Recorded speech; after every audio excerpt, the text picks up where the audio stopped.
That's not good. Let's see if it's coming from one of these air conditioners.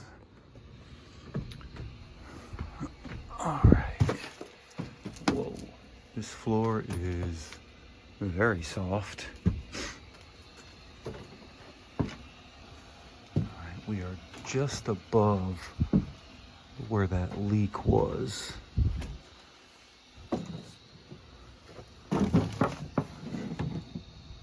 Yeah, look at this. Where the hell is that supposed to drain at? Oh boy. Oh, it's supposed to drain there. Well, that was a crappy way to do it. Who the hell did that? Let me see if the other ones are set up that way. Well, that goes into the end of that pipe.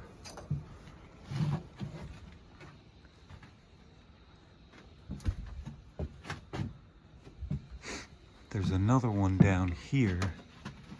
Yep, that one's taped in too. What the heck? Oh boy.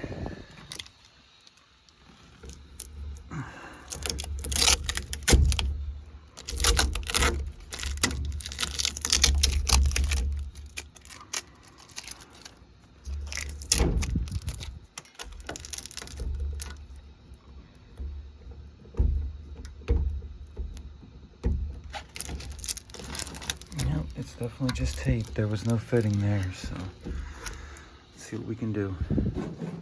I don't really know how anybody expected this to work because we have this coil of copper here and the drain is taped to it and the weight of it is holding it down.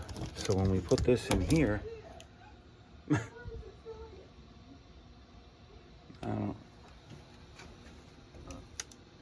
I don't understand how they expected this to work.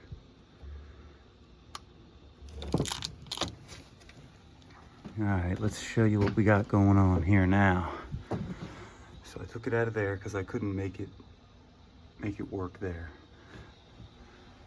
Strapped it to the wall, brought it down into a 1-inch coupling into a 3/4 90. This corrugated pipe is going into here, through this 90 and about this far in.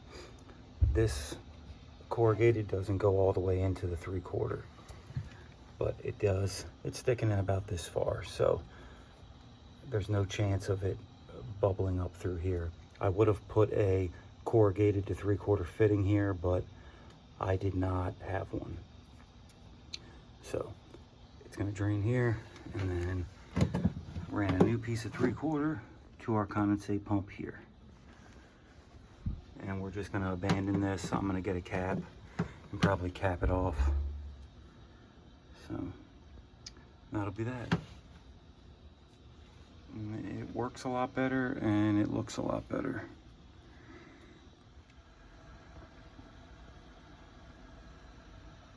All right, as for the drain that was there, the drain, I just cut it off and capped it. So that'll be good.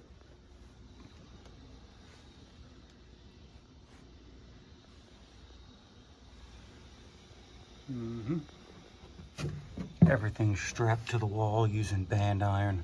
Got this strapped here, that there. None of that's coming off there. And it's got more than enough pitch. All right, I am in beautiful Crisfield, Maryland. This is my hometown. We're at a condo complex right now, about to do some maintenance. Just taking a look at the scenery for a minute.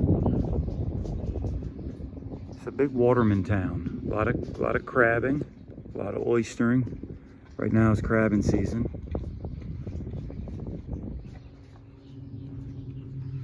We're about to head up and do a maintenance.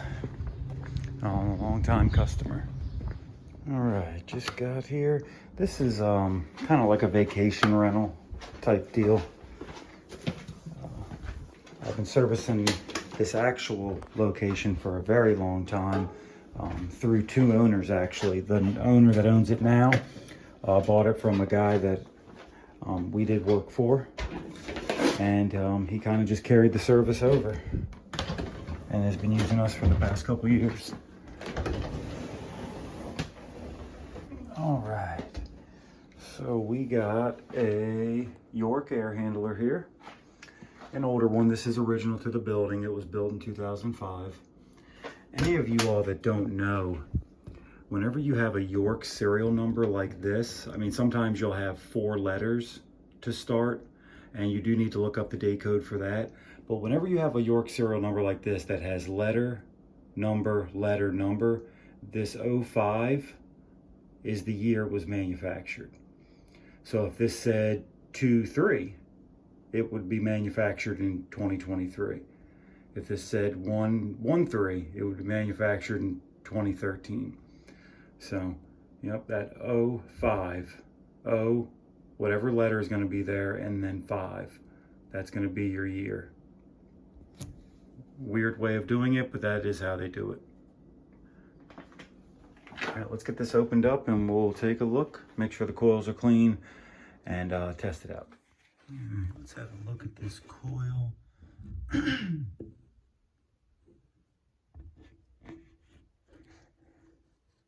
Not too terrible, it doesn't look like.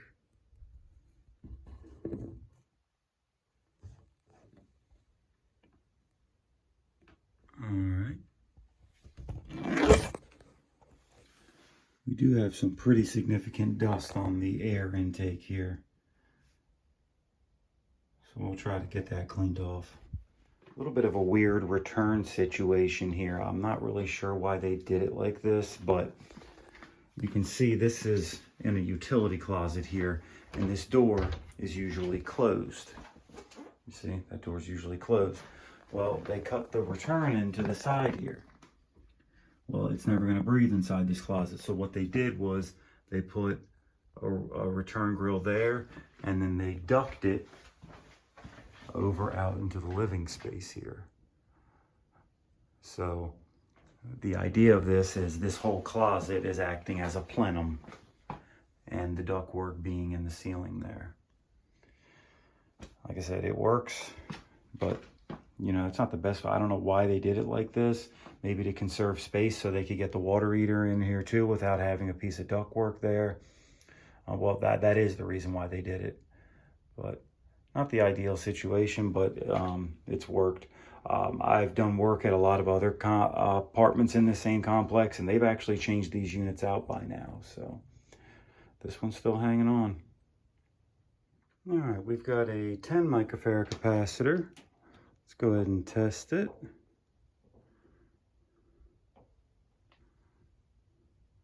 Coming up 9.99. It's pretty close to 10. Capacitor's good. All right, we got the return grill cleaned off pretty good. Not perfect, but it's better than what it was. Pretty dirty. All right, we need to put a new filter in it, and we're gonna test amp draw and temp split while we're down here. Then we have to go up on the roof to look at the outdoor unit. Well, I spoke too soon on this one. She's got a leak. There is tons of oil. Tons of oil. This coil's got a leak. Dagnabbit. So the air handler's original. This outdoor unit is not.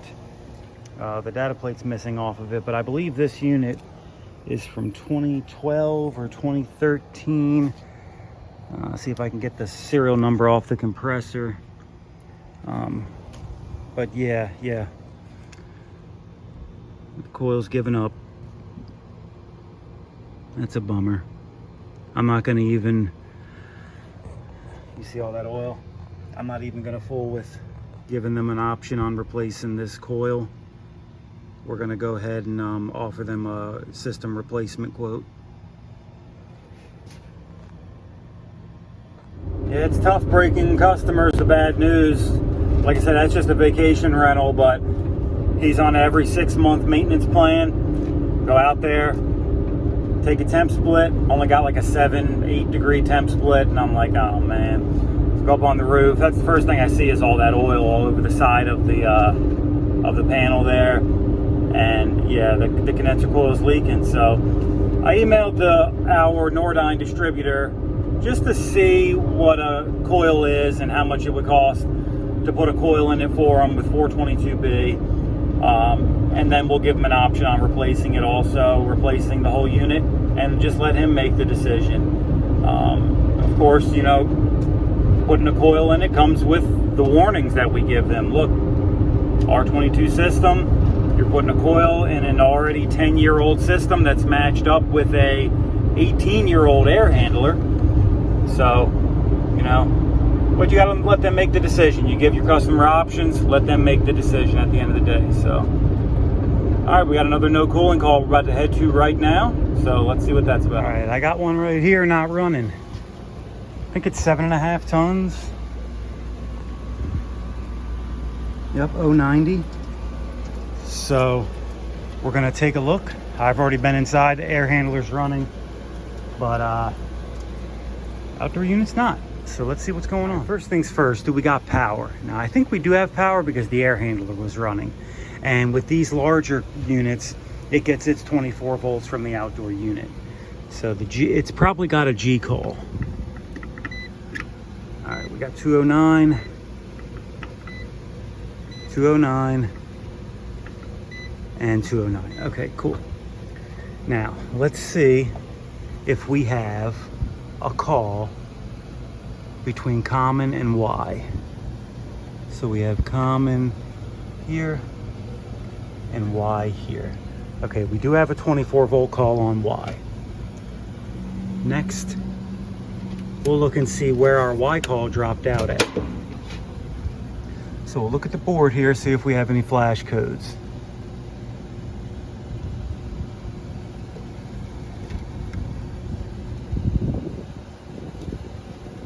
I'm not seeing any flash codes. So why is this unit out?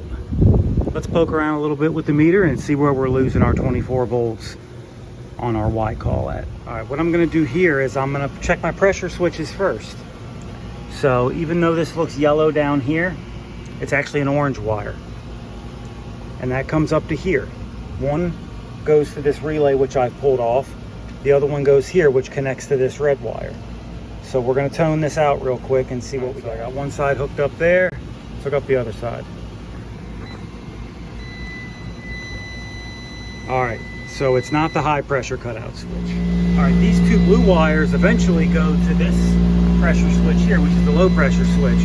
We're toning that out right now, and that's good. All right, there is a limit switch or a thermostat right in here. I think this is a hot gas high limit. So we're gonna tone that out next. That's good. All right, I've traced all my limit switches back to, so I started here, because from this coil side of the relay, that jumps right to my compressor contactor. So following this orange wire goes through limit switches to this yellow wire here. Then that goes to the board there. So we're gonna check on the board to see if we have 24 volts coming out of the board, which is going to be yellow there and then blue, which the blue is just a common. So we'll check here, and we can really use any common. So we don't have it leaving the board.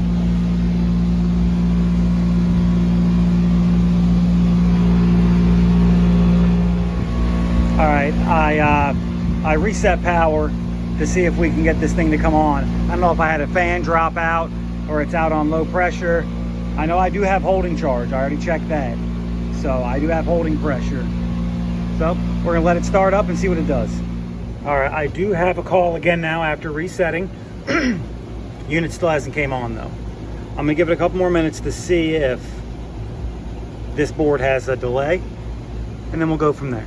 If it doesn't have a delay, I'm fairly certain this board is bad, but we'll give it a minute. Well, apparently I'm a ninny. I have a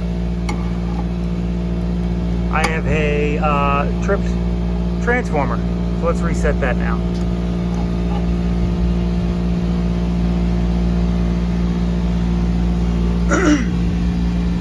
And I even actually found the short almost by accident. Look at this. Yep. We're shorting out right there. This guy right here. That's where it shorted out at. Ha! I'll be damned. Alright, we got her back going. She's off and running. I was checking too far into it, man. Sometimes it's just as easy as a little tiny short. So, glad I didn't rip too much apart. Yeah, they call that seeing hoof prints and looking for zebras, when really it's just a small little fawn hopping by. But, all right, guys, let's finish this one up.